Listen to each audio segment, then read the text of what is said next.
Welcome to Speak for Yourself, presented by Hyundai. Marcellus Wiley here, repeating in the Swag Award Championship. You already conceded defeat today, huh? Yeah, you look good, man. You should feel good about yourself.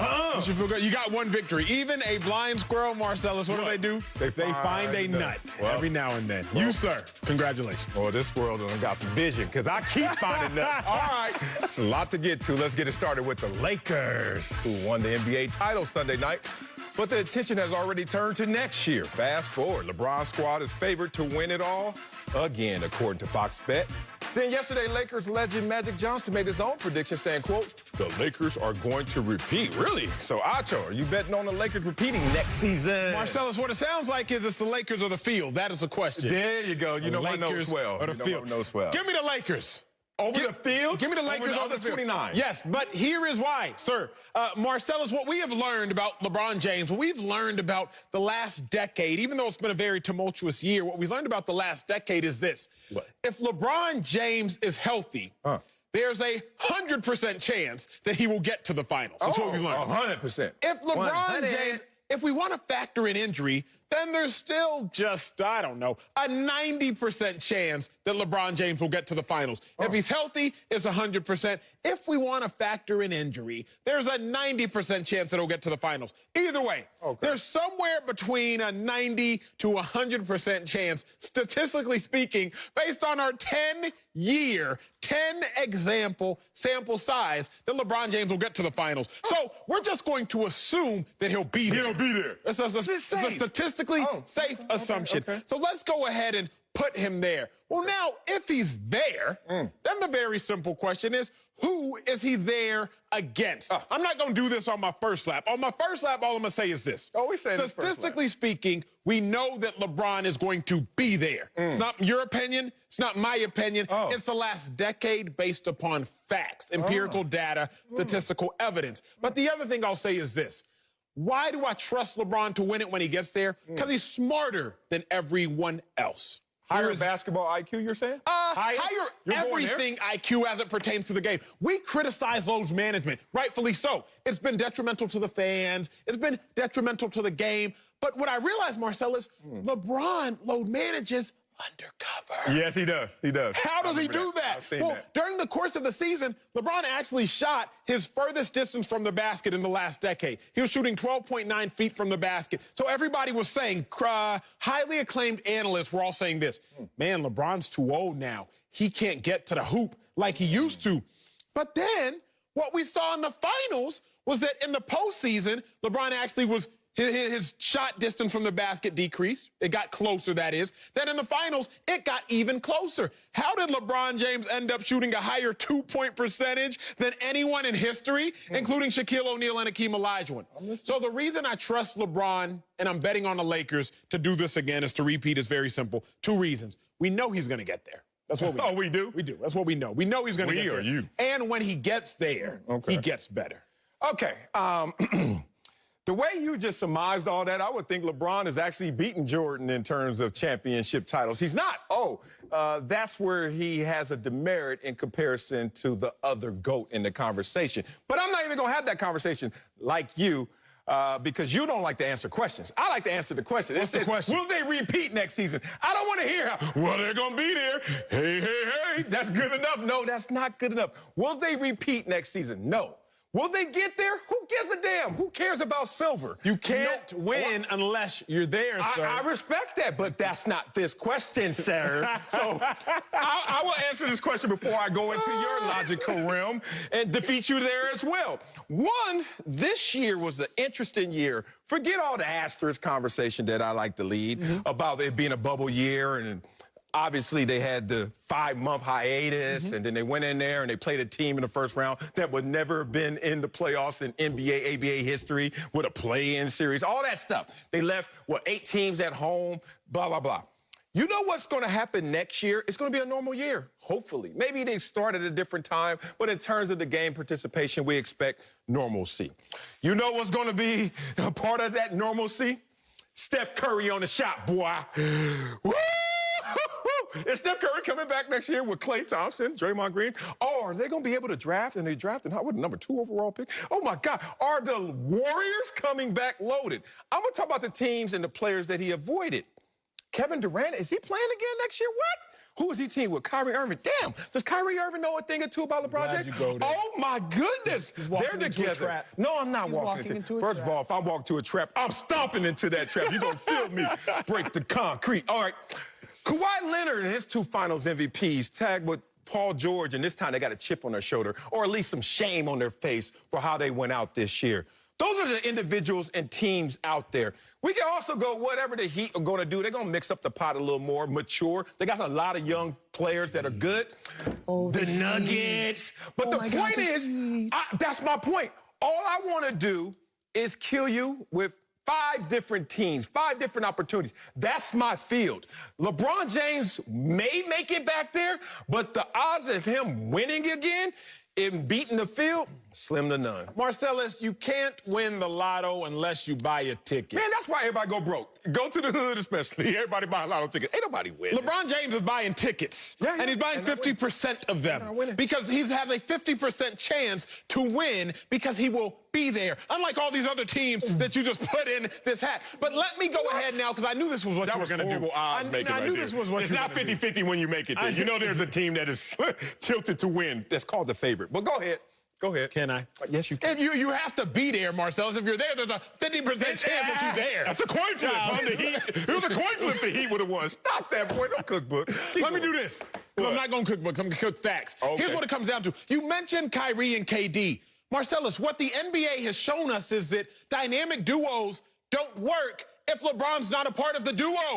That's what we know. Yeah. Kawhi and PG haven't worked. CP3 and Harden didn't work. Harden and Russ didn't work. Russ and PG didn't work. If LeBron James is not a part of that dynamic duo, the dynamic duo is not going to work. KD couldn't beat LeBron by himself. That's why KD had to join the best statistical team of all time. Don't talk to me about, oh, my God, Kevin Durant. LeBron James ain't worried about Kevin Durant. Now, you can talk about the Warriors team. But are you really worried about a Draymond Green that's about to be 31 and diminishing statistically the last 3 years? Anybody with him. Are you really worried about Draymond? Also, why you didn't say Steph? Why you say Klay? Because I'm not going to get into we can go there. But keep in mind, has a KD-less Warriors team beat a healthy LeBron team? KD-less. Has a KD-less Warriors team beat a healthy LeBron? Carried it forward. No. The answer is no. I know what it is. The answer is no. A KD-less Warriors team has not beat a healthy LeBron team. LeBron lost in 2015 with Della Vadova because Kyrie got hurt and K-Love was hurt. What happened in 2016? Just the greatest comeback of all time. Okay, and then you mentioned the Nuggets. I'm not going to entertain you with these Nuggets conversations. Why?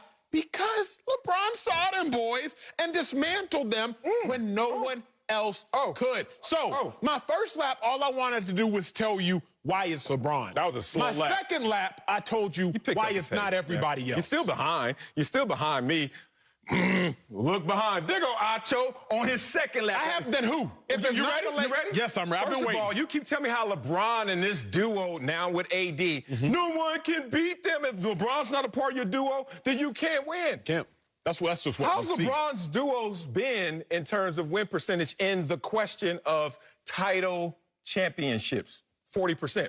4 of 10. You know that math, right? So that's what? No. Is that 4 of 10? That's not how LeBron's duos have been. LeBron, 4 of 10. 9. Remember, thank you. I give you accurate. Because 07 he had no duos. 4 of 9. Is that 50%? No. So betting on LeBron is not even 50-50, as you were saying before. Has LeBron and AD beat a healthy Heat team? They lost their leading scorer in the playoffs. So LeBron can beat everybody. He hadn't even seen everybody. He avoided 3 great duos, not to his fault. And then he gets there, and that team is losing its top scorer. And then Bam is out for 2 games. Come on, big dog. No, here's my point, Marcellus. You didn't make a point? He didn't avoid 2 great duos. I'm saying those duos will be back. They don't get there. The problem is you have to factor in what everybody sleeps on when they talk about LeBron James. You sleep on the non-physical attributes. There's a reason he's gone to 9 out of 10 or 9 out of 9 when he is healthy. Because of the non-physical attributes. attributes. KD, physically, sure, he may be more gifted as far as the shot. He may be more gifted in the clutch. Kyrie with the ball in his hands, he may be a more skilled ball handler than LeBron James. But what you're not factoring in, Marcellus, is the mental aspect of it all. You're not factoring in the fact that LeBron said this: I'm getting older. Because I'm getting older, I got to change the way I play. So during the season, I'm not going to drive to the bucket as much. Physically, I can't take as much of a beating. So I'm going to chill. But you know what I'm going to do? When it comes to the finals, I'm only going to be more accurate than anybody in the history of the NBA in the finals from 2, including guys that were 7'1", 315 pounds, including guys, Hakeem the Dream, a Nigerian, so I cannot, you know me, I cannot talk down upon Oh, really? You ain't going to do your job now? I can't. Look, okay. But LeBron was better. So all I'm saying is, keep in mind, he's the most calculated basketball player of all time. I'm not betting against that. He's the most calculated. He ain't the most accomplished, and he's certainly not the most winningest when it comes to when it matters. Give me a team. If it's not the Lakers, then who? I'm giving you, that's my point. My point is, you pick a team, and it may be a war of attrition, but the point is, I'm betting the field, and I don't have to pick one from the field. That's on you. The onus is on Acho to hang with the Lakers. The onus is on me to hang with 29 other teams. And let me finish, please, because since the NBA went to 4-7-game series, because I was looking like, what's up with this championship Lakers team? Offensively, we saw them. They were amazing. But there's also a defensive component to it, and it's interesting. If you look at their postseason run and what they were able to do, they won it all. Congratulations. You beat a Heat team that didn't even have the A and the T. Which you would have beat anyway. H and the E, not the A and the T. They beat Heat. They beat the Heat. They at least beat Heat up. They beat Heat. At least beat Heat up. They ain't beat them all. Here we go. You know that the Lakers allowed the most points per game of any NBA champion since they went to this format? Whoa.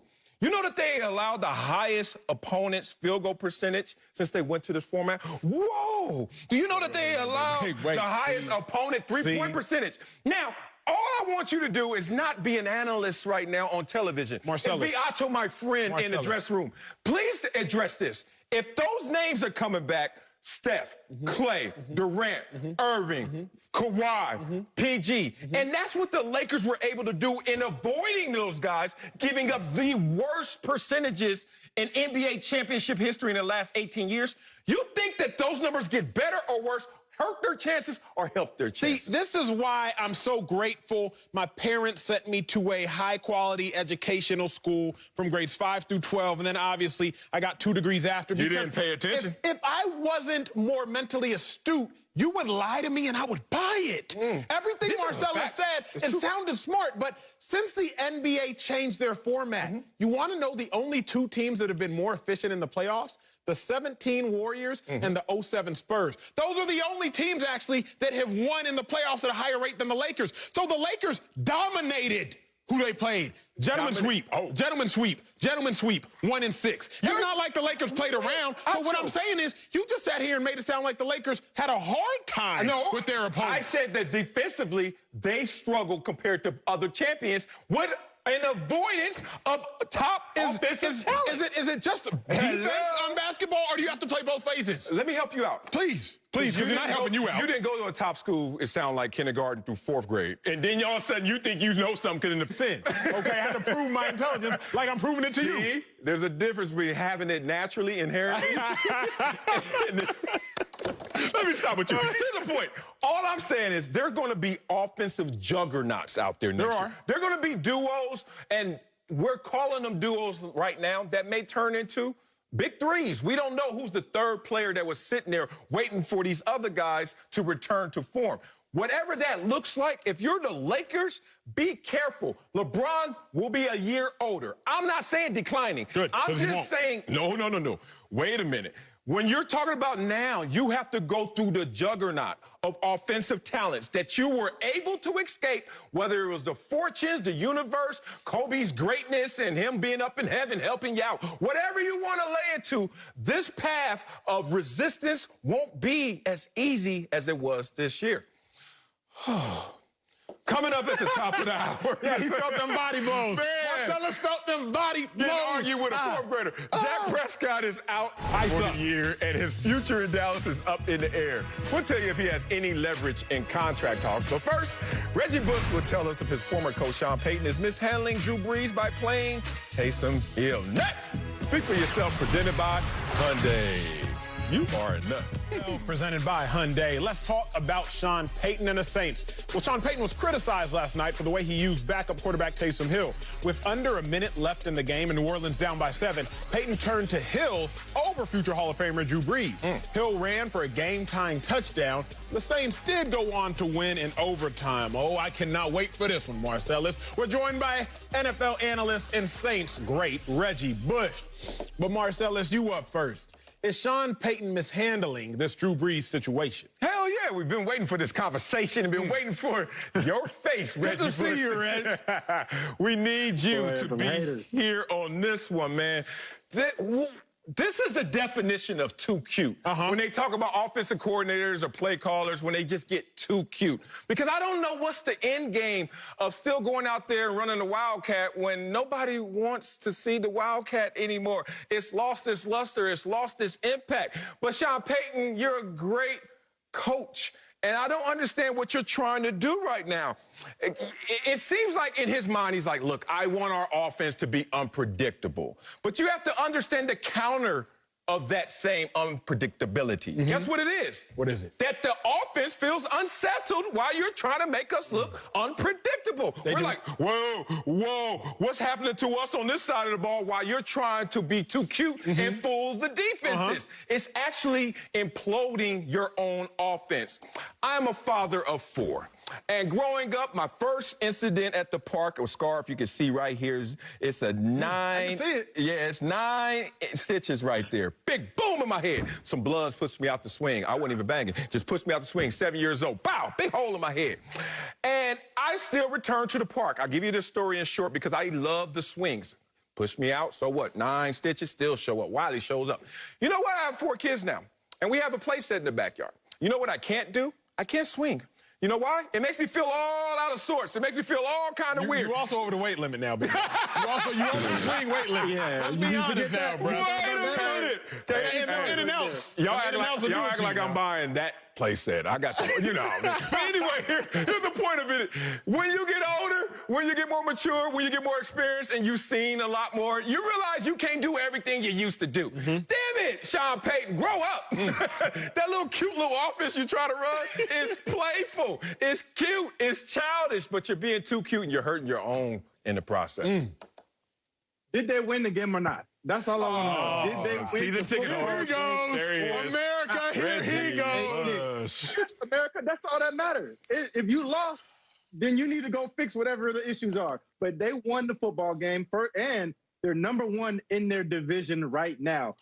Every season, before every season, when I was with the New Orleans Saints, the first thing we did was we would always set our team goals. One of those team goals is to be number 1 in the division. That's where they are right now. And as far as Sean Payton, he is not mishandling Drew Brees. Sean Payton is finding different ways to win. He's trying to adapt, and he's using some of his other weapons while his number 1 weapon is not playing football right now, Michael Thomas. And so what we're seeing right now from Drew Brees and his offense is, yes, they're making mistakes. Yes, there are some bumps in the road, but they got the W, they got the win, and that's the most important piece. Y'all ready to dissect some little plays that Sean put in for Taysom Hill, who is actually a good player. Taysom Hill is a really good player. How? I love How you know? How you know? I can't tell. He scored the game-tying touchdown. I can't. He scored the Anybody can do that. Do I need to pay you $16 million to do that? You get in there and try to tackle him going full speed. You get in there and try to tackle Taysom Hill full speed. That boy is a load, and you know it. I know it. And Taysom Hill's a great player. I love to play fullback. Why? He can catch, he can throw, he can do all these things. I don't know about that throw part. That's kind of a necessary part of I've seen him make some throws, bro. Ain't nobody calling him 14 passes.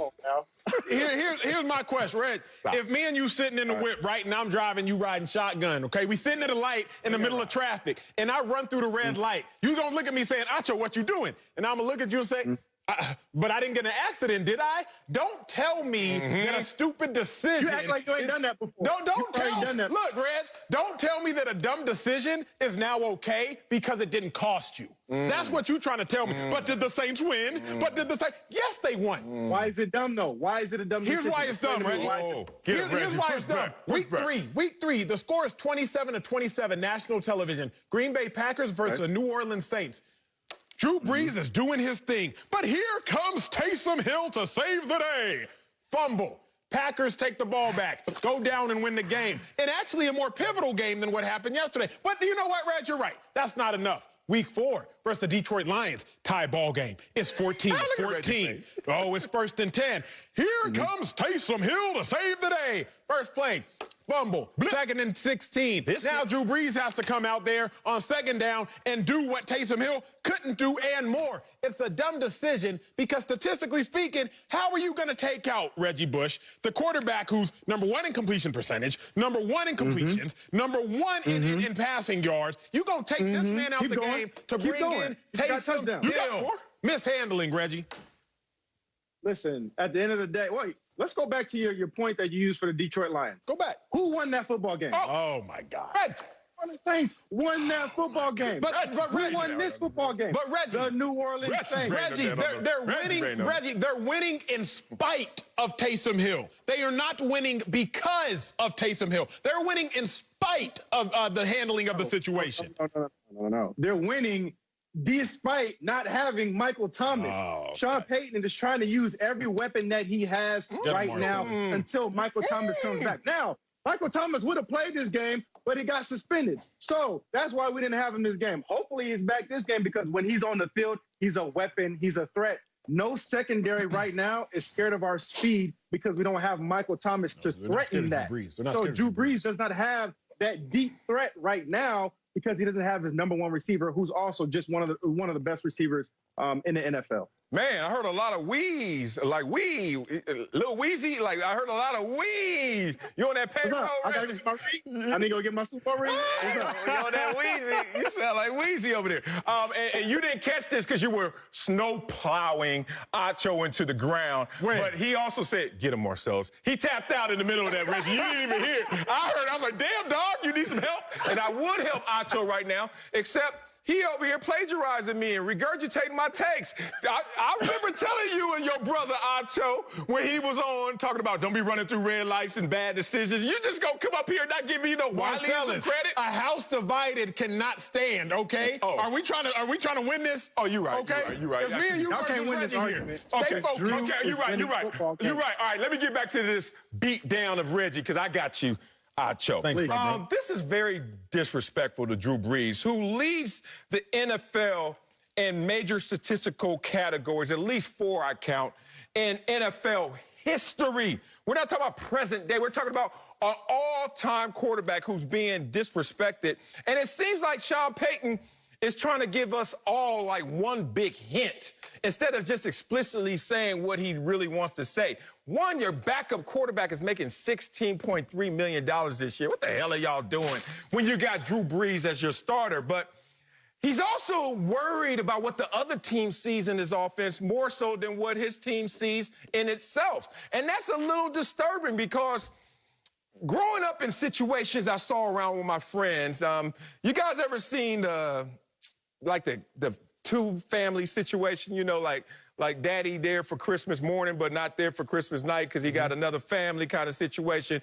And kids learn not by what they hear but what they see. That's real. So the kids already know. So it's 51 dudes in this locker room looking like, oh, we can see how you trying to play Drew Brees by putting Taysom Hill in there, who's only thrown 14 passes in his entire career. He's like nothing to Drew Brees, but he's something. It makes you think as you sit there and watch daddy just gotta go every lunchtime and come back after dinner. Where you going, Daddy? Where you going, Daddy? Where you going? More importantly, what you doing, Sean? What you doing, Mr. Payton? Like, where you at? Why are you leading this team into bad situations? Are we still talking about football? Nuclear family. What are we talking about right now? I'm not sure what he's talking about, You Reggie. just gave me a whole story about it, man. Hey, it was a little I'm trying to stick to the script right now, bro. What's going on? I'm saying you're misleading this franchise offensively by acting like since Michael Thomas is not there, you still don't have a Hall of Fame quarterback. Facts. Can you stick to it? The grass is not greener with Taysom Hill, brother. It's greener if you wet it with Drew Brees. Reggie, let me ask you this. Reggie, can I ask you this, please? Please. Let me ask you a question. Please. Are you really, as a Saints alum, a Saints great, a Saints Super Bowl champion, are you really touting the horn of beating a 1-3 at the time Chargers team led by a rookie quarterback in his third start? Hey, don't do that and now. touting the victory over a Detroit Lions? I mean, the Saints are my Super Bowl favorite. So I just need to know, Reggie, should I lower my expectations now because they won the game? That's what it appears you're trying to convince me to do. I mean, that's the whole point, is to win the game. What do you mean? Like, that's not the whole point. I don't care who he played against. It's the main point, though. He's out there to win football games, fam. Period. The Seattle Seahawks have one of the worst pass defenses in the league right now, but they undefeated, and that's all that matters right now. So as far as Drew Brees goes, though, his job is to win football games, right? Nobody's expecting him to outduel a young Justin Herbert, who looks really good, by the way, if I might add. He hit a couple receivers in that game that I was like, damn, this kid is going to be really, really good. So I'm not expecting him to outduel Justin Herbert, but I am expecting Drew Brees to bring along experience, knowledge, and leadership. And that's what we saw in that football game. We saw Drew lead his team back to victory. That's all that matters. All this other stuff, Mickey Mouse. I saw Taysom Hill score the game. Time touchdown. So I led, but he didn't add that D. You know what I mean? Taysom Hill really contributed to all of that. But let me ask you, Reggie, because I just have one more question on this. So you have no issue, if you're on the Saints, your rookie year, you're balling, just put yourself back there. You have no issue seeing Drew Brees, a future Hall of Famer, trot off the field on 3rd and 4 with the game on the line, biggest play of the season, you could argue at that point in time. You, Reggie Bush, have no problem with Taysom Hill jogging on and your future Hall of Fame quarterback jogging off. True answers only, please. First of all, I'm not the coach. I was the player, so I wouldn't have no choice but to accept it. But if I was the coach, I probably wouldn't do that. I'm not the coach, though. That's all I got. Thank you. Man, well, all I got is Sean Payton is smarter than this, more accomplished than this, more intelligent than this. To be cheating on Number one in the division. Hey, but he cheating on Drew Brees. And that's bad enough. You cheating on Drew Brees? Like, do you know how fine Drew Brees is? But worse, when you find out who he's cheating on him with. Taysom Hill? Like, that's who you left your family for. You got that whole locker room sitting there like, what the hell are you doing running this dude up in there? Oh, RoboCop, all he is a fullback that can throw. Can't throw, actually, which is hilarious. People on the internet cracked me up. People on the internet were saying that the receivers for Cleveland can throw better than Taysom Hill, if you know what I'm saying. So basically, get your game up. If you're going to be a formidable team, you can't keep trotting Taysom Hill out there as a wild card. Coming up, Dak Prescott was playing under the franchise tag, but is now out for the year. We'll tell you if he should regret not signing a long-term deal next. Speak for yourself, presented by Hyundai. Welcome back to Speak for Yourself, presented by Hyundai. Let's talk about Dak Prescott, who had successful surgery on his ankle, but is expected to be out 4 to 6 months. Cowboys quarterback was playing under the franchise tag, but yesterday, Cowboys executive Stephen Jones said the team's feeling about Dak has, quote, absolutely not changed, and added he's their future. Dak reportedly turned down a 5-year deal for over $34 million per year last offseason. Reggie is back with us after that win. He fought that double team. Acho, let's start with you. Should Dak regret not signing a long-term deal? He absolutely should. Reggie, man, let me tell you, let me confess to you, man. I grew up in a strong, traditional Nigerian household, taught to respect my elders. So I come on this show as a young buck, and I defer to Marcellus as an elder because typically you're supposed to be older and wiser. See, Reggie, Marcellus came on here and told me, man, Dak is about to be the highest paid guy ever. Dak has never missed a game. Dak is going to get tagged, then sign a 4-year, $5 trillion deal. That's what Marcellus told me. I said $6 trillion. And I believed him. Like an idiot, I believed him. But then I thought back and I thought about it, Reggie, and I said, wait a second. That doesn't make any sense. Yes, Dak Prescott should regret signing this long-term deal, contrary to what Marcellus might try to tell you, as he tried to tell me. At a minimum, Dak Prescott, unfortunately, has lost out and will lose out on about $30 million. Why? Because that money that he would have gotten is now going to be deferred. The Cowboys, I refuse to believe, will tag Dak Prescott because there's no point in paying Dak Prescott $37 million when you come into next season, particularly if he is coming off of an injury, which I do think he will recover from and go on to have a continued career at the trajectory in which he was having. But when I look at it, the Cowboys were 1-3. Under Dak Prescott. The Cowboys were leading the winless Giants by 1 point at the time in which Dak Prescott got hurt. So he doesn't really have a ton of incentive. So should Dak regret it? Yes, Marcellus, he should, because Deshaun Watson signed a deal. And while, yes, you might argue Deshaun Watson lost out on $2-3 million, he still has 111 or so guaranteed. Had Dak taken that 5-year, $32 to $35 million deal, he would have had over $100 million in his pocket, and unfortunately wouldn't have to deal with the monetary along with physiological and psychological problems he has to now.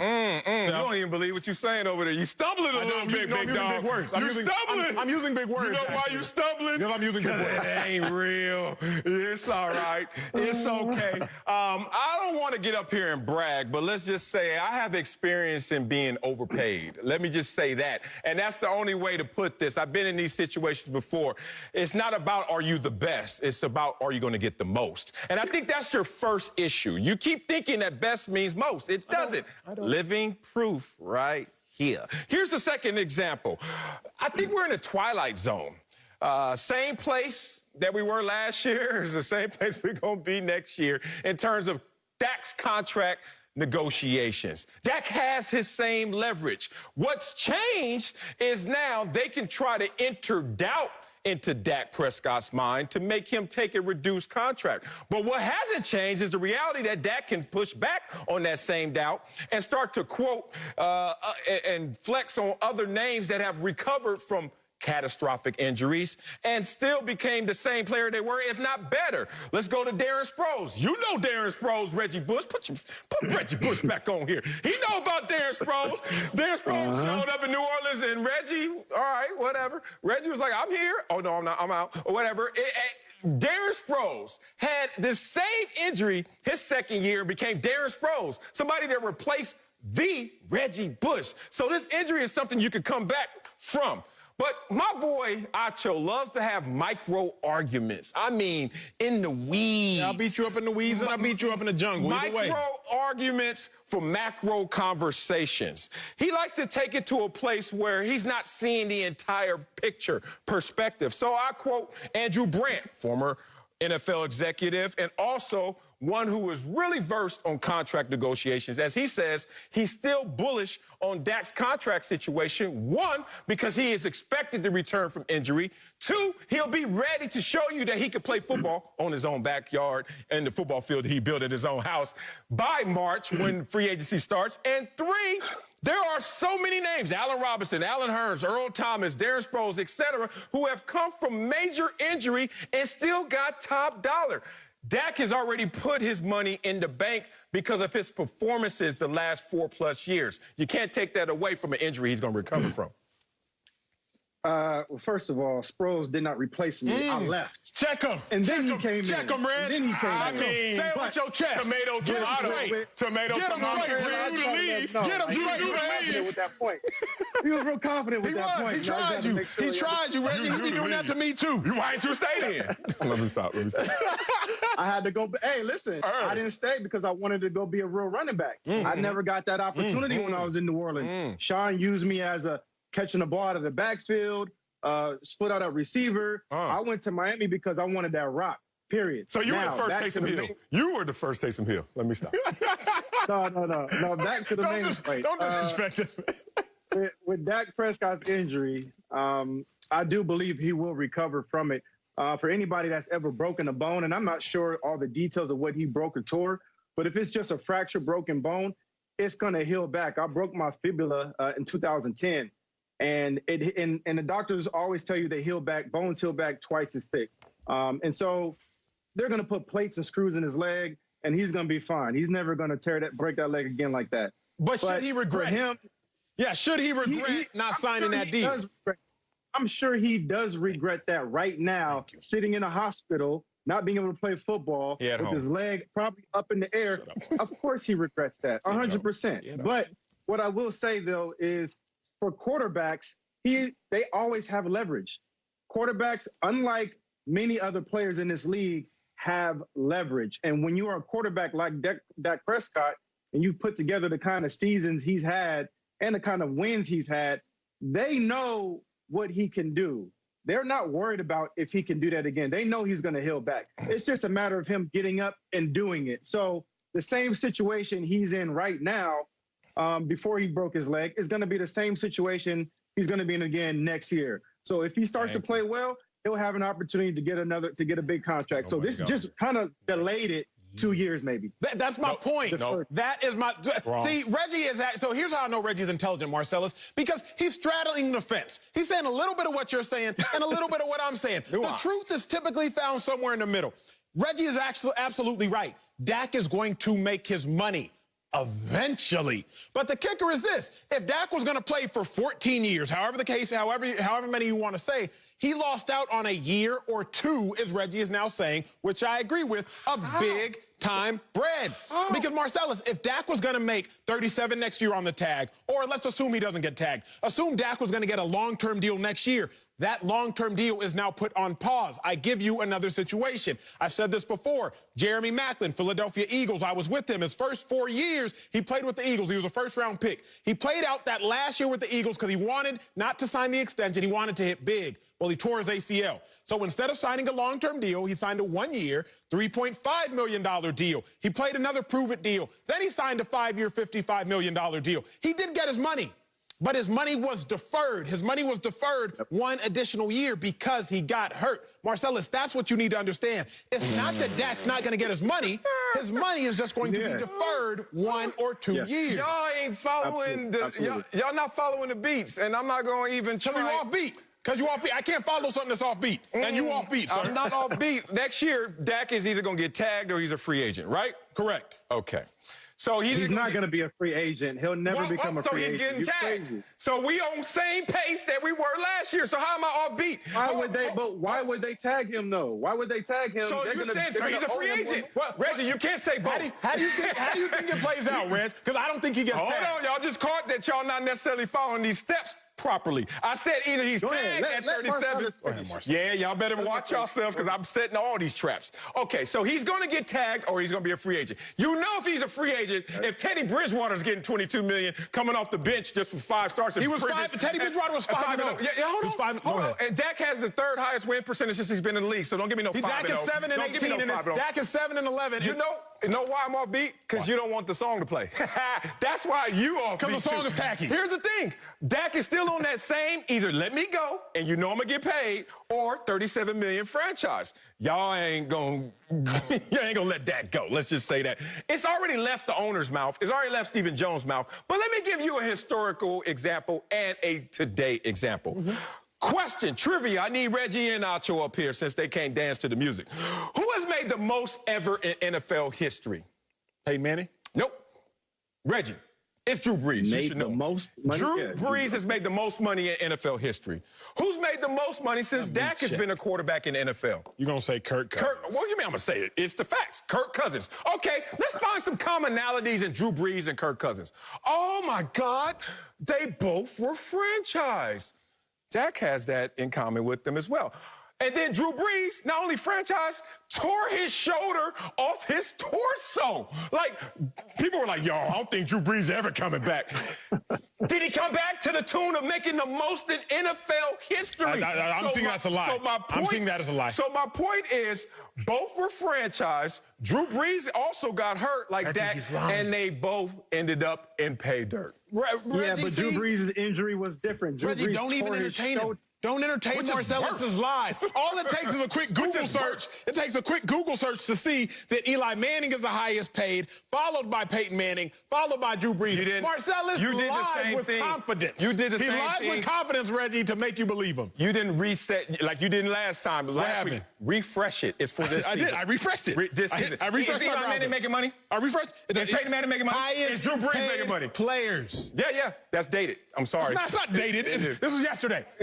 that. Yeah. But they didn't factor in Drew Brees' money for this year. That's why I did. Okay, whatever. I'm trying to help you out. So what's the point then? That he's going to get franchise tag next year? He's still in common with those who make the most, whether it's right now in recent history, franchise, free agency. Oh, no, you're going to actually give me my long-term extension. He's already turned down, guys. 5 years, 35. Which 35. he shouldn't have. And he should have because the comp. Deshaun Watson is not better than Dak Prescott by the numbers, and he still has those comps out there. Marcellus, you guys are scared money. So you really think, Marcellus, that this injury is not going to cost Dak a penny? Like, you can say that with confidence. I'm not the only one saying it. Andrew Brandt just said it. Like, smart people were saying this, and nobody's saying that. Let me say this last point. Smart people. Who are these smart people? Andrew Brandt is smart. You guys are smart too, but you're not following these beats. Here's my last point. What is it? My contract year, I'm sitting there with a guy who was undrafted, and it's analogous in this respect. Pat Williams was a better football player than me going into our contract years. Pat Williams was offered a deal, 3 years, $13 million. And Pat took the deal. I looked at him, I was like, Pat, don't take that deal, just hit free agency, wait, baby. Everything's gonna be on pace for you going forward. And Pat took the money. I didn't. And I end up getting almost 3 times as much, more than 3 times as much as Pat Williams. I only tell you this story is because when you bet on yourself, if you're good and you can back up the bet, you are going to make more money. Kirk Cousins proves it. Drew Brees proves it. Neither one are the best quarterbacks either today or all time. But they're sitting there at the top of the Mount Rushmore in terms of earnings. And that's not by coincidence. That's by playing the game with a risky mindset, the same way Dak Prescott is. Listen, Dak should have taken the deal, period. Nobody should have. His agent should be fired for allowing him to step on the field without a long-term deal. Because look what happened. You're ignoring the fact of what just happened to Dak Prescott. It doesn't matter. Kirk Cousins. Look, at Kirk Cousins betting on himself. That's great for Kirk Cousins. That don't always work out for everybody, though. Reggie, obviously. That's why we're talking about this, because it doesn't always work out for everybody when you bet on yourself. And when you're a quarterback in this league, you have leverage. Leverage, again, I'm going to say it one more time. It's one of the things that most NFL players don't get. When you're a quarterback and you sign that franchise tag, you've just given a lot of leverage back to the organization, because if you get hurt like Dak just got hurt, now he's sitting there talking about the same thing we're talking about. Man, I should have took that deal. Man, I should have took that deal. Reggie, is he going to get franchised or is he going to go to free agency? He's not going to free agency. Why do you keep bringing that up? He ain't going to... Same. We're in the same place we were going to be last year. The injury made no difference. He'll get a long-term contract. He'll get a long-term contract. Exactly. That's what is going to happen. He's not going to get franchised because the Cowboys are not going to tag him. So what's going to happen? The Cowboys are going to come to the plate and say, hey, we got 5 years, but instead of $32 million a year, we got 5 years, $30 million a year. We'll give you about 80 guaranteed. And you know what Dak's going to say now? Man, I see what it's like to get hurt and risk a lot of bread. He's going to take it, Marcellus. What happened to the other scenario? Please. What's the other scenario? Free agency. Right. So somebody takes a swing at him. What's wrong with that? Here's the issue and the flaw in your logic. What happened when Drew Brees is the 3rd highest paid quarterback of all time, not to be confused with the highest, but if you want to call him the highest, we can.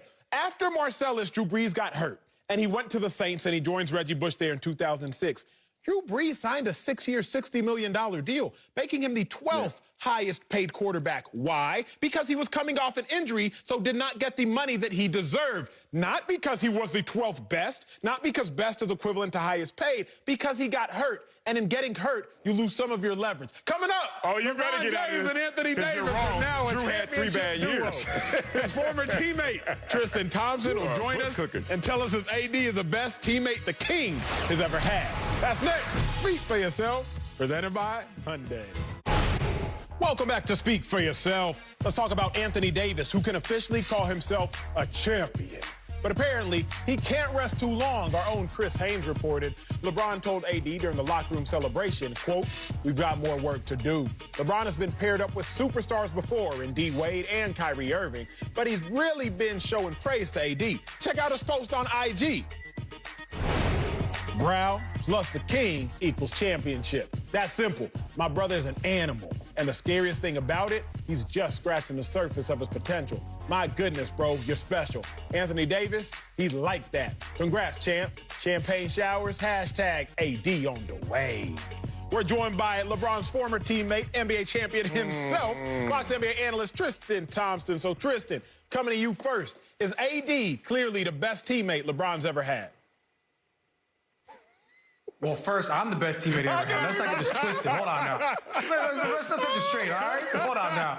I'm the best teammate ever had. But you know what? We're going to give AD his shine because, you know, we got the champagne showers going on. But, yeah, I'm going to say AD is his best teammate, and I'm not going to say it's because of basketball. I'm saying it's because it's his attitude and his mindset. I think whenever, you know, obviously LeBron James is the best player in the world, and we all know that. But whenever you can get a top 3 caliber player that doesn't have an ego, it's tough. You don't see that too often. And I think what makes AD special is that, listen, at the end of the day, when you play with LeBron, no matter if you score 60, if you score 100 points, LeBron is going to be the story at the end of the day. And you got to be able to not have an ego and let it bother you. And I think AD has realized that. And I think that's why they actually mesh so well, because that's what everyone's talking about. How they together so quick. How's it working? And that's what it shows right there. And, you know, no disrespect to Kyrie and D-Wade, but it just works better just how basketball is. If you're a coach, you could be, Marcellus could be the coach right now for the Lakers. Very true. And to make them two work, it's easy. Put one on the block, one to the three-point line. It's your turn, my turn. And that's why guys like Shaq and Kobe or Shaq and Payton, those guys are so dynamic because you got the big in the paint and you got the guard on the wing. So that's why it's worked so good, and that's why everyone's been talking about it. And that's why I think he's the best teammate he's ever had. Way to take a shot at Frank Vogel. I could coach the Lakers and they still win a championship. I see you over there. No, don't disrespect the Frank. No, I'm just saying. I was just saying. I like that taco meat tattoo, too. That's pretty cool. All right, here we go. This is why he is now with his best teammate in AD. It's not only because he's complimentary in his abilities, but like you said, it's his deference.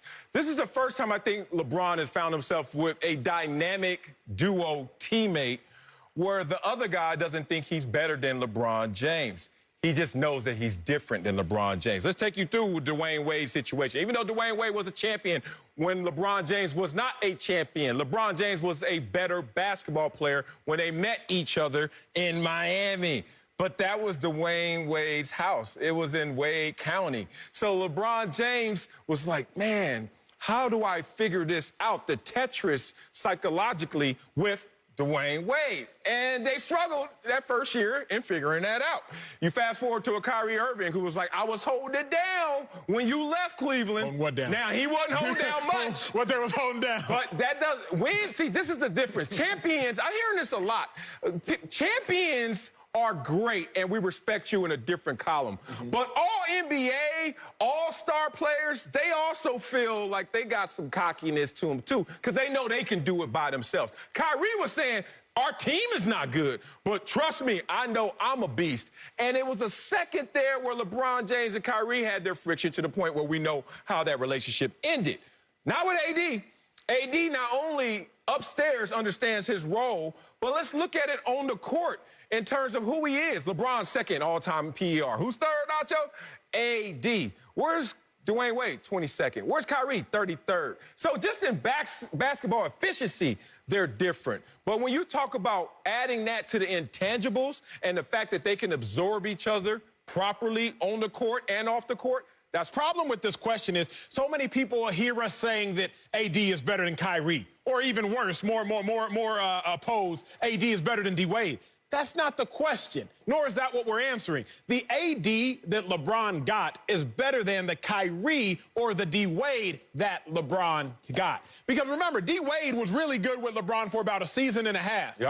Kyrie, he made big shots, but you can't put Kyrie in the same breath as AD, not on a defensive end particularly, and on an offensive end, AD can just do more than Kyrie can do. But you can talk about it, or you can show people about it. Let's show up the full screen, LeBron's title teammates. Just look at the numbers. Dang. Postseason averages, AD, more points than any of them combined. Rebounds, AD significantly more. Then assists, the fact that AD is only one behind, he's in the conversation. Blocks, AD more than all of the above. So when you even look at the cumulative force that AD is, it is very, very simple. AD statistically is the best teammate, and also AD, as far as the lack of ego, makes him the best teammate as well. Yeah, and I think, the numbers look great. And yes, AD's numbers are better than Kyrie's and D-Wade. And obviously, AD's in his prime, and Kyrie was young, and D-Wade was old because Pat Riley, wore his little big knees out. But I think the most important thing is just the mental part of this whole thing, why it works, is because, listen, at the end of the day, in the NBA, and this is something that's the problem with NBA players, and I think probably athletes in general, is just because we both get max contracts don't mean we're looked at the same way.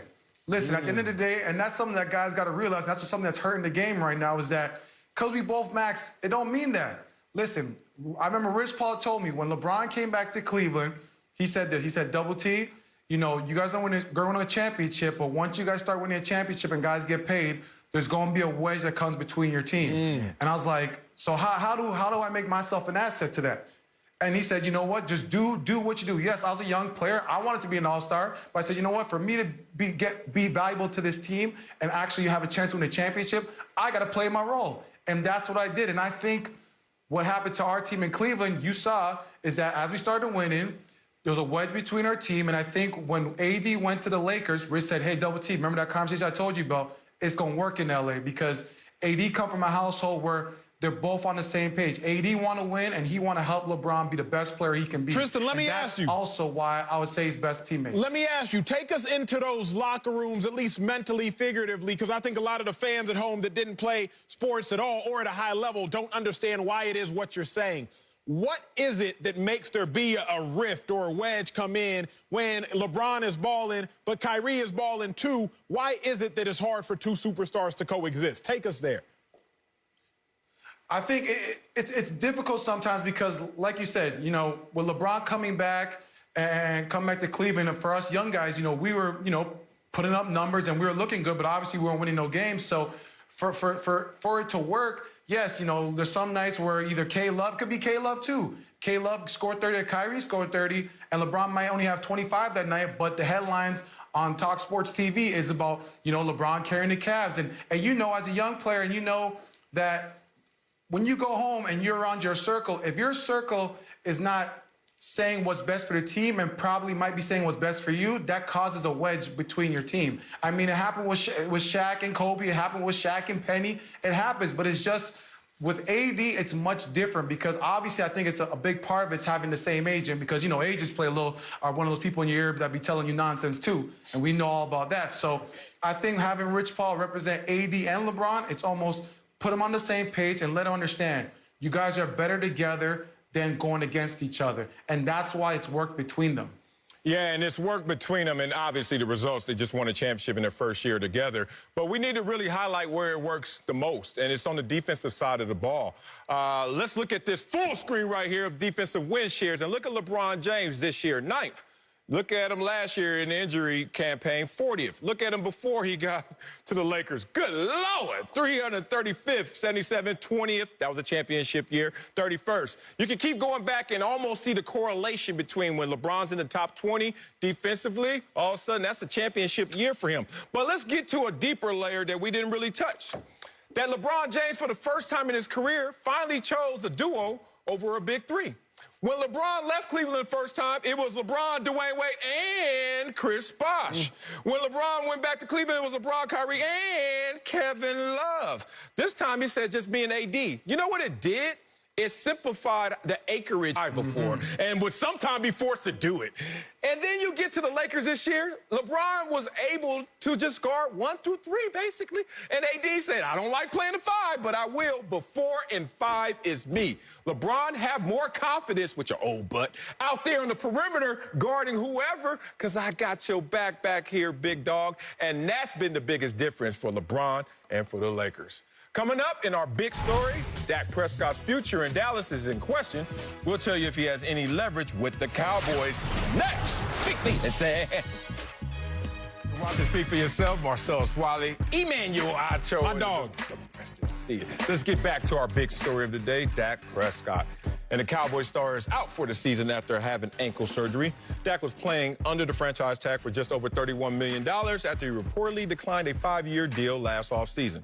Cowboys have options. They can either sign him to another franchise tag next offseason for nearly $38 million or sign him to a long-term deal, although Dak is expected to be out 4 to 6 months. So, Acho, does Dak have any leverage with the Cowboys? I love this topic. The short answer is no. The long answer is no. I love this topic because two, what I would call intelligent people, can vehemently disagree and think they are so right. Let me start with my side. Dak doesn't have leverage because the operative word you used is options. Options dictate your leverage. When you were reading that prompt, you said that the Cowboys have options. The Cowboys can franchise tag Dak. The Cowboys can offer Dak a long-term deal. The Cowboys can offer Dak a short-term deal. The Cowboys have options. The Cowboys own the rights to Dak Prescott as it stands right now. Dak Prescott does not have meaningful options. What I mean, Dak Prescott, sure, he can test the market, but the market is not going to look like what he wants it for him to, what he wants for it to look like. Remember, Marcellus, that movie Hall Pass? I don't. I'm sorry. Hall Pass dudes are married, and their wives give them a couple days off to, oh, y'all want to go find some chicks? Sure, we'll give you a Hall Pass. Only a couple days? Only a couple days. I think it was a weekend. Haven't seen the movie in a while. 8 seconds, baby. Yeah, everybody's not Marcellus Wiley. Here's the problem, though, Marcellus. What? As the course of the movie, they realize ain't no other women checking for them but they wives. And so although they got a hall pass, they realized they didn't have any meaningful options, even though they had freedom. The problem, Marcellus, with Dak Prescott, he's not going to have meaningful options. Sure, you can look at it and you can say the Jets, the Colts, the Bears, and either the Giants, Falcons, or Lions, one of those three teams will need quarterbacks along with the Jets, Colts, Bears. That's about 4 teams. The draft is going to have, like every other draft, about 3 top 15 quarterbacks. We know for sure Trevor Lawrence. We know for sure Justin Fields. So it's going to be a game of musical chairs. Where does Dak fit in? The problem is Dak is not going to go find big money anywhere. So first lap, although I'm coming with some body blows, sir, please know Dak does not have meaningful options. Therefore, Dak does not have leverage. Meaningful options. I completely disagree with you. I think you already stated that. This injury has no impact on the negotiations. To stay laserly focused on that, because next year he's going to have the same options he would have had without the injury. Next year, you're at the same position. $37 million tag or let him walk. He had that option with the injury or without the injury. We agree on that? Okay. Now, if I'm Dak Prescott, I'm like, so are they going to let me walk? According to Stephen Jones, hell no. According to Jerry Jones, hell no. All you can do is try to poke at, well, they said that for other players. But I'm Dak Prescott. My negotiation is not those other players. So we have different ammunition. The only thing that will enter into this room if you leave the door cracked open and a little draft try to sneak through under the door is, hey, Dak, you got hurt and people are not going to think of you the same. Oh, and then you realize, yes, they will. Because all the doctors have come out, including the team doctors, have said, we expect him to return fully from this injury. And we've seen other players, I keep giving you Darren Sproles, others. We've seen players return from worse injuries, Teddy Bridgewater, and find his way back to getting some money, not Dak-level money. But point being, Dak Prescott, if he looks at his negotiations, nothing's changed except the emotional impact you have in that moment because you're like, oh, man, I'll mess my money up. You know why I'm talking with such confidence? Because I don't want to hear about everybody else. Because options come with availability. Who else is out there? You know why I talk with such confidence? Because this happened to me. In my contract year, I had a back surgery, which is ankle surgery, back surgery, Teddy Bridgewater knee injury. We're all kind of in the same boat trying to figure out who has worse in terms of severity. But I was looked at a moment like, oh, man, he done messed up his contract year. No, I didn't.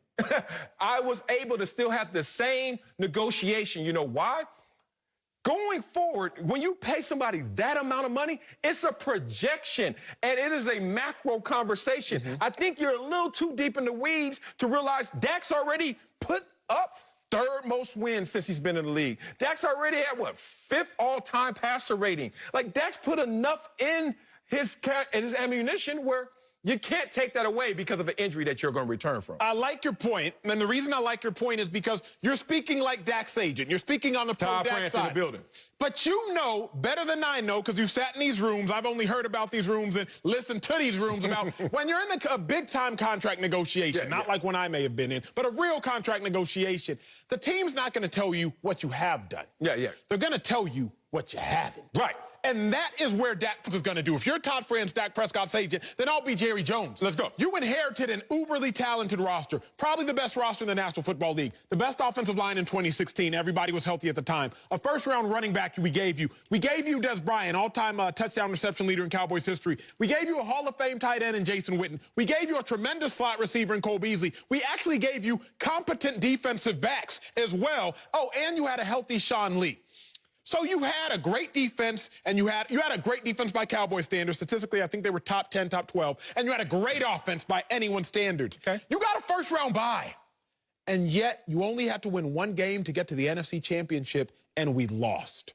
Okay, what happened in 2017? You didn't make the playoffs. Okay, what happened in 2018? You won a game, but you still didn't make the NFC Championship in the playoffs. Okay, what happened in 2019? You went 8-8, you didn't make the playoffs, you lost to the Eagles when all you had to do was beat them. Okay, what happened in 2020?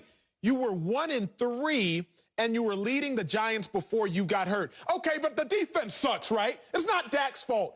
But week 2 against the Falcons, the score is 0-0. You turn the ball over, Dak, and the Falcons go up 7-0. Week 3 against the Seahawks, the score is 23-15. You turn the ball over, Dak, and the Seahawks go up 31-15. Week 4 against the Browns, the score is 14-14. You turn the ball over, Dak, and the Browns go up 21-14. Week 5 against the Giants, you turn the ball over and the Giants go up 14-3 when the score is 7-3. Dak, you are not without blame. That is what Jerry Jones is going to say. So while you, Marcellus, can tell me all the reasons Dak has leverage and deserves money, I can very easily tell you all the reasons he doesn't. Oh, I love your recall. Horrible argument, but great recall.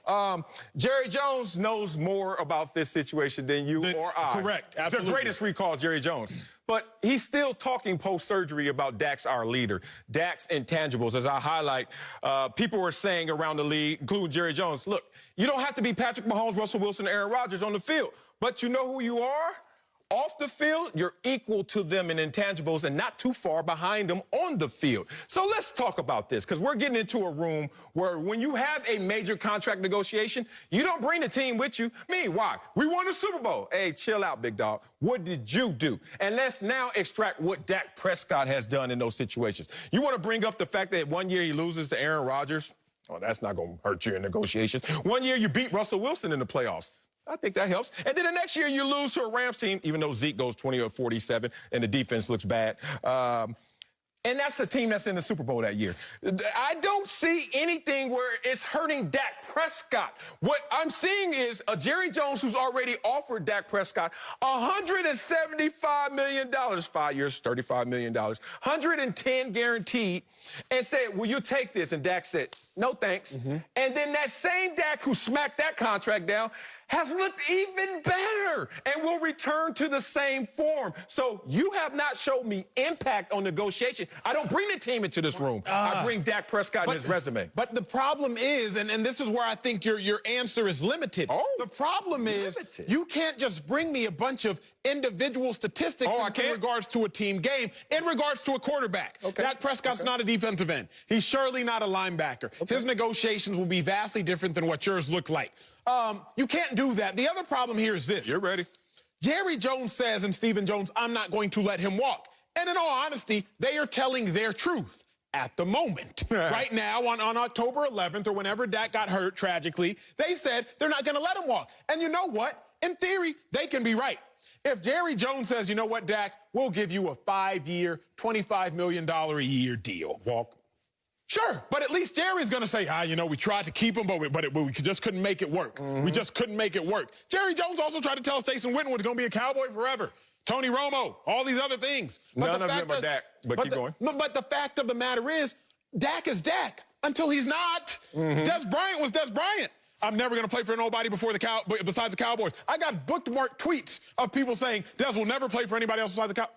Until he's not. Until he's working out for the Saints and everybody else. Tony Romo. Oh, he's never going to get benched for Dak Prescott. Until he does. The fact is, Dak is Dak Marcellus until he is not. And the problem is, we're at that impasse. We're at the impasse now. It's not an impasse. It's not an impasse. You continue to use negotiations as they're limited to just the Cowboys. When you talk leverage, you use everything against the Cowboys. You keep taking away Dak's ammunition, but giving Jerry all of his. Which is what? Which is like, hey, bruh, there are 31 other teams out there, and how many need quarterbacks? Let's say 10. Oh. Look, all right, say 4. I'll go with you. I don't need to argue over numbers. Thank you. All I need is one. But that matters.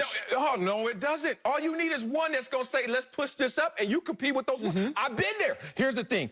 Quarterbacks also get to extract themselves from the team. You know why? As I continue to tell you, and I think you finally fact-checked, who's made the most money in NFL history today? You Drew tell Brees. me. You tell me. You want to see it right here? Drew Brees, $269 million. And counting. While Eli and Payton are stuck at 252. Stuck. At 242. They ain't playing no more. But Drew Brees this year leapfrogged them. Here's the thing. Drew Brees, most money in NFL history. Kirk Cousins, most money since Dak has been a quarterback in the NFL. Kirk Cousins walked into Minnesota's meeting room or the organization where the capologist, the owner, the GM were sitting there and said, with a losing record in Washington, make me on pace to be the highest quarterback paid. And he actually accomplished that. You, whether you DN like me or whether you're a Kirk Cousins, a losing quarterback, can still get the most money. And Dak Prescott sits there with a much more impressive resume. Dak Prescott is third in wins since he's been in the league. So Dak Prescott has leverage over the guy who's making the most money right now. And Drew Brees at the time was not Drew Brees of today. So there's nothing stopping Dak from getting his money. I hear my two issues with your leverage argument. My two issues are this. Let's go. He does not have imminent leverage. What do I mean? Kirk Cousins, when he got tagged, 8-7-1. I believe that was his record the year he got tagged. Then he played again under the tag, 8-8, somewhere between 7 and 9 wins. Dak Prescott has won 7 out of his last 18 games. 7 wins, 11 losses. Dak Prescott 1-3 this year. Dak Prescott, 45% of his yards came when trailing by double digits. So yes, you can talk about what Dak did in 2016, 17, and 18, but when he gets to that bartering and bargaining table, it's not the teams aren't going to be beckoning over or begging over a guy what he did in 2016, 17. But let me get to your Brees point, because you bring that up a lot. You say all it takes is one team. That is correct. But what happened with Drew Brees that year when he got hurt with the shoulder? The Dolphins, they were the team that was interested. Nick Saban was the head coach at the time. But the Dolphins team doctors, contrary to the Saints team doctors, said, you know what? Brees won't be the same. You were saying, I am saying that Dak will be the same. But all it takes is a couple team doctors to say Dak won't be the same. Surely the Cowboys team doctors are going to say he is. What do you expect them to say? They have to say he's going to be the same. You're not making an argument for yourself. No, the argument all it takes is a couple doctors to say he will be the same. No, the argument is this. And that's the team that's concerned. The argument is this. We don't need everybody. If Dak Prescott has a team out there, has 2 teams out there, if 1 or 2 of them knock him because of his injury, there goes that leverage. Really? It didn't go for Drew Brees, but I don't even want to get it. It did go for Drew Brees. It did not go. He got signed. He became the highest paid. The 12th highest paid. At that time, but guess what? This is the whole play. You keep moving it. I don't need the world to love me. I just need one. And then maybe a second to drive the price up. But Dak already has that. He has more leverage than a Kirk Cousins, who was, 15, 16, and 1 in those 2 franchise years. That's still a losing record. Point being, when you walk into high leverage negotiations, they are going to use the trump card of your stats over your wins, even at quarterback. So I don't care 13-3, whether it was you're the engine, Zeke was the engine, defense was the engine. I'm signing you. When they sign a contract, especially a big one like that, it's only 2 names on there, brother. The owner and yours. You can hide behind big programs. It happens in college a lot. Even in the pros, guys hide behind team success. But they're signing you. And if they're signing Dak Prescott, oh, my God, the leverage that he has and the ammunition he has not changed. Coming up, Russell Wilson is cooking defenses and is the MVP frontrunner, but we'll tell you if he's already an all-time great. Next, speak for yourself. Yeah. Welcome back to Speak for Yourself. Let's talk about Russell Wilson. He's been cooking all season long with a league-leading 19 touchdown passes. He also led the Seahawks to a perfect 5-0 record, the best start in team history. Russell Wilson is obviously an MVP frontrunner, but Fox NFL analyst Michael Vick took it even further yesterday on The Herd. Take a listen.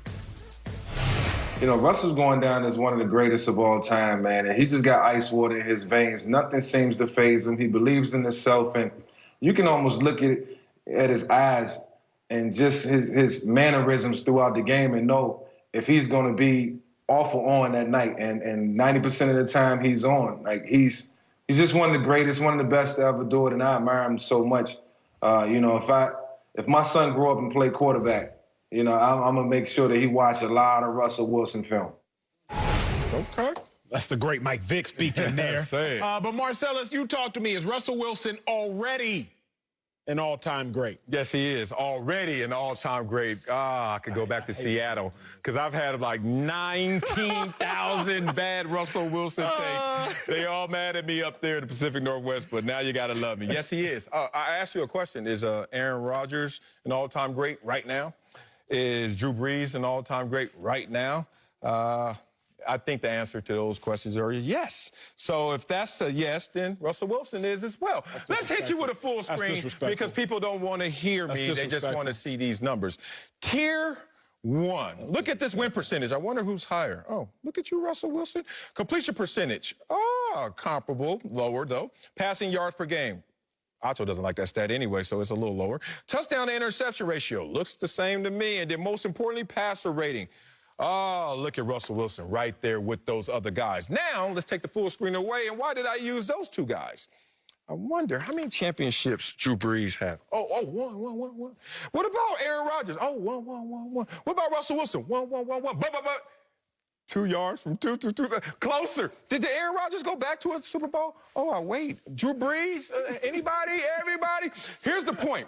What Russell Wilson is doing now and projecting going forward, it's going to be crazy. But right now, I look at it for real, as a tier 2 conversation. And a lot of people want to say, Drew Brees, Aaron Rodgers, you're top tier 2. Go ahead and put Russell Wilson bottom tier 2 all-time quarterback. Wherever you want to put him, he has to be in the neighborhood of Drew Brees and Aaron Rodgers. Sometimes, Marcellus, I'm nervous when you start speaking because sometimes I'm like, he got me this round. This block, terrible. You ain't got a chance. Here's why. Okay. All the stats you gave me in regards to Russell Wilson versus Drew Brees or Aaron Rodgers, they were fraction-oriented stats. What that meant was it was based on a percentage because you couldn't give me the totality. That's why you gave me percentage. That's why you gave me per game because you couldn't give me in total. You've told me old as hell like them. Which is a part of the conversation. You've told me, which to a degree I agree with. The only way LeBron can beat Michael Jordan is death by what? 1,000 paper cuts. 1,000 paper cuts. Because you can't beat him in longevity. You can't beat him in totality, just in short. So you got to beat him by 1,000 paper cuts. Russell Wilson can only become an all-time great by 1,000 paper cuts right now. Because he doesn't have another Super Bowl. Doesn't have an MVP vote. Here's the thing. You mentioned Drew Brees. Drew Brees, Marcellus, leads the NFL in passing yards. History. Completions. History. Touchdowns. History. Completion percentage. History. Drew Brees is literally an all-time great because when you look at the all-time list, Drew Brees' name is number 1. Aaron Rodgers, NFL MVPs, Super Bowl MVPs. Aaron Rodgers is not in that same breath right now as Russell Wilson. Russell Wilson, we know, was carried to a Super Bowl. Everyone would admit that. The first one he was carried to. Now, like Roethlisberger, like a mini. Sure, but Roethlisberger also has two Super Bowls. So Russell Wilson is not yet an all-time great. Russell Wilson will become, if he continues on this trajectory, an all-time great. But to say that a man, Marcellus, who is currently 45th, I believe, in the NFL in passing yards in the history, who's currently 45th, to say that that man who has one Super Bowl, who he was carried to, in which I believe a linebacker was the Super Bowl MVP in that game, not a quarterback, a linebacker, to say that he is already currently an all-time great is overachieving at best and is asinine at worst. I don't think either is true, because what I have to use is a body of work that is not so short where it is asinine, but long enough to say, wait a minute, we have now known who this player is. Not in absolute sense, but in a relative sense. And I'm making a relative argument. That's what the world A is. relatively bad argument. Well, it's not. Well, it's relatively good then if it's relative. It's not absolutely bad. Watch yourself now. I read the Bible too. So here's the thing. So when you look at Russell Wilson, he has enough of a volume of work where you're like, wait a minute. In half the time, you already have made up more than half the distance. And in terms of championships, which you say you ultimately measure a quarterback by, he already caught them, dude. So all we're now looking for is some counting numbers in the absolute sense. All he has to do is be Russell Wilson. Sorry. He can't be this version of Russell Wilson. He'll probably surpass those guys in 9 years. He has to be the lesser version before let Russ cook version. And that guy still is on pace to catching those guys. And that's without the championships, whatever he may win. Even if he doesn't win another one, he's still on pace with those guys. So this is taking me to track, my favorite sport. Let's go there. Let's go there. A lot of people don't know about TAC, the Athletic Congress, or AAU, more people know about. When you're an 8-year-old, they run the Nationals just like the 18-year-olds, just like the Olympians. Everyone runs them. But at a certain age, they start to record the times, and it starts really at the age of 5. But 8 is when you're really, like, certified to run. They do projections. They look at guys that are like, at 8 years old, this guy has run the fastest 8-year-old 100 ever. Absolutely. 9-year-old, 10-year-old. And then at a certain point, when you see his name every single year, you're like, yo, watch this kid. And that kid has turned out to be that man, the man. It's been a Usain Bolt, but you had to catch him early. It's been a Maurice Green, whatever you want to say. At a younger age, they also had the projections.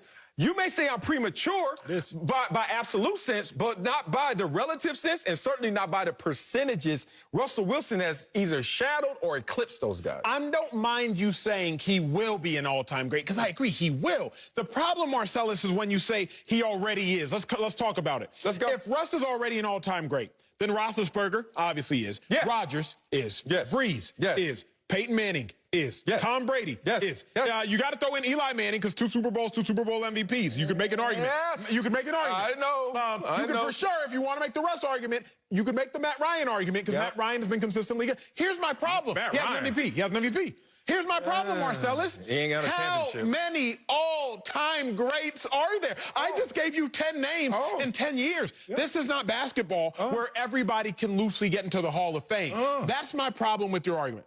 If Russ is an all-time great, then I just gave you 10 other all-time greats in 10 years. You ready? There can't be that many. All-time greats? Yes. First of all, if you make the Hall of Fame, are you an all-time great?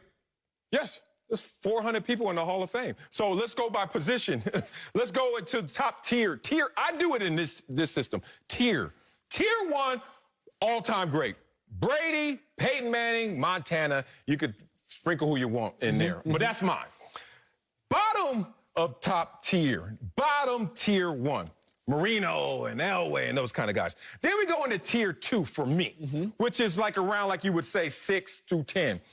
And it's Roethlisberger. You can start. You make Roethlisberger 6? No, 6 through 10. Okay. Boy, you hot taking. But you put him at 10? Look, Drew Brees, Roethlisberger, Aaron Rodgers, that you mix them up how you want. Those are a different group. Okay. And then there's a group called Russell Wilson. And you want to throw Matt Ryan in there? Okay, put him under Russell Wilson and others. That's my point. I've given you 10 names, and there's probably a few I've left off and some all-time greats from yesteryear. But the point is, even if we land at 15, that's still all-time greatness. And is Russell Wilson top 20 quarterback right now, all time? If you say yes, if you think about it. I don't think I can say yes right now is my issue. Top 30. Oh, sure, but you're going to say top 30 is, you're going to say 29 is an all-time great? You just told me that 300, almost 400 players. But the problem is I really said that because of backlash, right? I'll be real with you. Because would you say all Hall of Famers are all-time players? The issue, and some fringe ones. Here's the issue with Russ, and here's why I say it has to be death by 1,000 cuts. Russell Wilson has never been the best quarterback in the NFL. That's the problem. Right, like early on in Russell's Except this career, year. it was Payton, it was Tom Brady. Except right now. Except right now. But like we said, like is Russ already an all-time great? And right now, he's never been the best quarterback in the NFL agree. for a season. I agree. That, Marcellus, it has to factor into a part of the problem. Russ, 18 quarterbacks have made 3+ playoff starts since 2015. Only 6 have a losing record, including Russ, Brees, Watson, Cousins, Prescott. 9 different quarterbacks have started NFC championship games since Russ's last appearance. So when you talk about all-time greats, my issue is not that Russ will be an all-time great. It's to say he's already an all-time great. That's where I'm just like, come on, Marcellus, we giving too much leniency. I'm just sorry to say, when I looked up and they said there are 26 modern-era NFL quarterbacks in the Hall of Fame, and I'm like, is Russell Wilson better than those 26, some of them? And I said yes. So all Hall of Famers are all-time greats? Yeah, you don't think so? But I see. Non-Pro Bowl, one Pro Bowl. I think all-time great is like the elite. I think all-time great, our generation, all-time greats of our generation, I would say Brees. Oh, my God. No, rock with me. I'm not rocking with you. I would say I'm rolling with you. Peyton Manning, Tom Brady. No, we got to go to what? All Hall of Famers are not all-time greats? No, I'm saying the all-time greats of this generation. Man, get out of here, man. Come on up. Speaking of the all-time great, Jimmy Garoppolo, because he made the most money, is down and out in the Bay. We'll tell you if the Niners should move on from Jimmy G. Next, you just slighted Hall of Famers. Speak for yourself. Move on to the NFL and Jimmy Garoppolo, who returned from an ankle injury Sunday, but got a rude awakening from the Dolphins. Jimmy G threw for only 77 yards with 2 interceptions in the blowout loss and was pulled at halftime. Kyle Shanahan said after the game he wanted to protect him. Garoppolo has now been held under 250 passing yards in 13 of his last 19 starts, including the postseason. Acho, should the 49ers move on from Jimmy G? They should, but eventually. I'm not going to say right now. I'm not going to say right now. The last block probably got people already in my mention, so now I got to scale everything back. I do think Jimmy G is holding the team back. Really? I do, because holding the team back from what? They have a Super Bowl caliber defense. They have a Super Bowl caliber head coach, but you're only as good as your weakest link. In my humble opinion, Jimmy G is the reason that the Niners did not win the Super Bowl. Yes, you can say that the Niners defense gave up so many yards to Patrick Mahomes. Patrick Mahomes is coming off an MVP season the year before. Patrick Mahomes has probably had another MVP season that year if he doesn't get hurt. So I'm not mad at the 49ers defense. Who I am mad at, Jimmy G, one of the highest paid quarterbacks, for missing Emmanuel Sanders, who could have won the game on that deep pass. What I am mad at is they call your number on 2nd and 6 with the game on the line, and the ball gets batted down. Sure, great play, Chris Jones, or Jimmy G find a way to make a play, but that's the one I'm speaking of, the long deep ball. That's what I am mad at. I think that Jimmy G is holding the team back. What I'll say this to end my first quick lap is very simple. People look at Jimmy G and they look at the stats, and then they go to the film to confirm their stats. That's a flaw in looking at football. You got to look at the film, and then you got to go to the stats to confirm the film. Really? That's my issue with Jimmy G. Really? I'm going to get to that point. I thought that the injuries were the issue up in San Fran right now. So, no, you shouldn't move on from Jimmy G. Whoa, talking about a prisoner of the moment. I said this last year. Well, yeah, and you were been wrong last year as he was in the Super Bowl and lost with a lead and lost. And does the offense ever give up the lead? Well, I guess if you had turnovers. Did he have a turnover? Oh, he didn't. So who gave up the lead? Oh, the defense. Guess who's hurt right now? The defense. Sherman. Bosa. Oh, you let go Buckner to the Colts? Here's the point. Injuries have compromised this team right now, and this is a run-oriented offense. I will give you this. They are at their best when they're running the football, play action pass, Jimmy G, in that passing game, balanced. When there's no balance, all of a sudden you put tremendous pressure on your passing game and Jimmy G. Here's the problem with that. Jimmy G is compromised. You have to know the difference between being healthy enough to play and healthy enough to ball. I've been injured. I was injury prone. There's a difference. Yeah, Marcellus, you ready today? Yeah. Is Marcellus ready or is number 75 ready? I could put my uniform out there, but if I'm not ready, and that's what Jimmy G found himself in. Can you go 6th gear? Basically, are you healthy enough to go out there and just protect yourself, or are you healthy enough to go out there and assert yourself? Don't measure Jimmy G on what you saw in the first half of a game coming off an injury. Use what you saw last year as a first-year starter, took his team to the Super Bowl. You know how many guys can raise their hand for that? Not many, I think. Here's my issue with Jimmy G, and I'm going to have to give y'all a take-home assignment as we dwindle down. Watch the tape. Jimmy G, he leads the NFL in percentage in passing yards. I want to show y'all Jimmy G, George Kittle as we start to ring that one up. Last year, Jimmy G's best game against the Saints. He threw for 350 yards, 4 touchdowns, and 1 interception. This was a play everybody thinks of. He threw it 5-yard out to George Kittle, but George Kittle runs over the whole team, and Jimmy G gets credit for what there, Marcellus? A 40-yard completion. It was a 5-yard out. My point is very simple. I watch the film, and then I say, man, Jimmy G does this a lot. His receivers really make plays for him. Then I look at the stats and say, oh, Jimmy G's receivers have the most yards after catch. So is it Jimmy G or is it Kyle Shanahan and schematics? My vote is Kyle Shanahan and schematics. Coming up, Baker Mayfield's bunch is rolling right now with 4 straight victories. We'll tell you if it's time to take them Browns seriously. That's next. Speak for yourself. Welcome back to Speak for Yourself. Let's talk about the Browns, who are the surprise of the NFL with 4 straight wins. Cleveland is 4-1 for the first time since 1994. You know, when some coach named Bill Belichick was on their sideline. Odell Beckham had his own explanation based on one of his tattoos, saying, quote, I had been talking about 2020 for so long, it's just like all the stars have aligned. So, Marcellus, you tell me, is it time to take these Browns seriously, dog pound? No. Oh, see? Damn it. No. And I know they gave you that check. I know they paid you. Small one. So it must be enough where you're going to probably side with them right now and take their side. No. I can see this glass ceiling for this team. Can you see it? It's pretty difficult for most people to see the glass ceiling, but I see it for the Cleveland Browns. You know, that same team that had 4-game losing streaks in the last 2 Octobers. Oh, but this is a different team. Okay, you're fine. All right. Giving up 29.8 points per game. You know that no team since the merger has ever made the playoffs giving up that amount of points? So if the same Cleveland Browns team that is impressing people right now continues on this course going forward, they won't make the playoffs. At least history tells you they won't. So, no, I like their formula.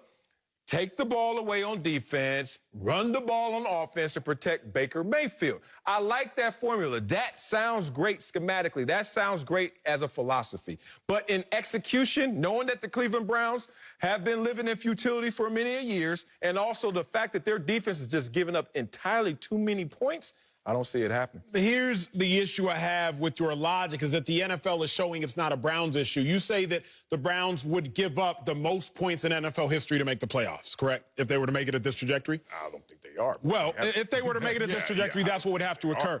But the NFL is currently on pace for having the most points scored ever. So it's not just a Browns problem, it's a league-wide NFL problem. A rising tide floats all boats. So if the tide is rising amongst the entire NFL, the tide will rise as well for the Browns. Fish. What if you did the rise them too? But I can't just skate over that which you said, which was the winning formula is simple. I said it last week. Can you stop the run? Can you run the ball? Can you win the turnover battle? That's what every coach will tell you before every game as an offense, as a defense. That's the key to winning games. Browns rank in rushing yards. They're first. They run the ball better than any team in the NFL. Brown, as far as stopping the run, they're 4th. They stop the run in the top 5 of any team in the NFL. And Browns, as far as winning the turnover battle, turnover difference. How many turnovers do we have versus how many do we force? They're first. So if you just were to look at the Browns, Marcellus, and take away the fact... No, I wouldn't. You know why? Because how are you going to be taken seriously with giving up that many points? And I can't even say you're the best team in your division. I can't even say you're the 2nd best team in your division. I can say you're 3rd best at best. Look at it. They already played Baltimore. How'd that turn out? Okay, you got to see Pittsburgh twice. On top of now having to see the Raiders, Tennessee Titans, you got to see the Steelers. Look at the schedule right here. Like, the schedule's going to say something to them. We don't know how they're going to perform in those games. You know why? Because their wins are against Cincy, Washington, Dallas, and the Colts are a good team. The Colts are the best defense in the league. I like the Colts, except they want to bench their quarterback now. Like, how good are they if they talk about Phillip Rivers? I'm good on you. So the point is, no meaningful wins. And then you got this gauntlet in front of you, and you're 3rd best in your own division. Come on, big dog. I see a glass ceiling. Coming up, Uncle Jimmy will give his thoughts on today's show. You don't want to miss this. Let's speak for yourself. Before we go, let's bring in Uncle Jimmy. What are your thoughts on today's show? Wiley. Can't say it all here. Hey, man, you starting to show some serious signs of Dane Bramage. Hey, man, why would you sit up here and put out your family secrets like that today, man? What? It ain't nobody's business whether your daddy showed up at Christmas time with gifts and ran out before you woke up. And you gonna sit up here and ask Reggie Bush and Emmanuel Ocho, you ever had that happen to you? Santa. And they both looked at each other like, no, bro, that's just you. Hey, man, that's your problem. Why do you put all your business out there? We know everything about you. I'm an open book. You went to Compton. You graduated from Columbia. You played for the Chargers, the Cowboys, the Bills. Yeah. And now come to find out, your big goofy ass can't swing. As grown as she is. What I don't understand is, why would you lie? Talking about I was 9 years old and got stitches. It was 9 o'clock last night. You got a big ass knot on your head. We can see it right there. Your wife sent out the video. You ain't got the lie, Craig. You ain't got the lie. Hey, keep talking like that. You're going to have a knot on your head, too. That's it for us.